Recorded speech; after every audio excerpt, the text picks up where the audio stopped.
台南成华莲潭里有一寡空地还未开发，草是发甲正旺，着地主直接摕这个杀草剂来钻，引起居民的不满。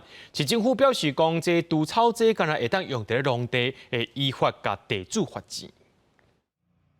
工人咧铺药啊，看起来真正常，毋过详细看4、5位啊，带真侪住户。民众影片的所在就伫咧台南成华的莲潭里遮。因为南科快速发展，人口一直增加，竟然嘛袂少。其中有部分也未开发的空地啊，草啊发甲真暗。在地民众反映有地主无顾虑住户健康，直接铺毒草剂，气味当家，互住户挡袂掉，向里长定情。那个味道很强烈，很刺鼻啊！这个也至少跟我们邻居讲一下，让我们有预防一下，看一下关窗户还是怎么样。政府可以多就是列条款，然后帮忙我们这边的居民。当地里长指出，这附近有100户徛家，东港环保局有到场会勘，毋过到场时就无味啊，地势无度开发。里长怨叹讲，目前外县市有定毒草剂管理的驻地条例，台南到早也无明确规定，放互地主安尼黑白布，支付费用。毒草剂敢若会使使用伫咧农地，会根据农业管理法来开发。台南市在这一块除草剂的使用这一块，完全都没有做立法一个规范。我觉得这对台南市的一个发展非常的不利。违反者可以处罚1万5以上15万以下的罚锾。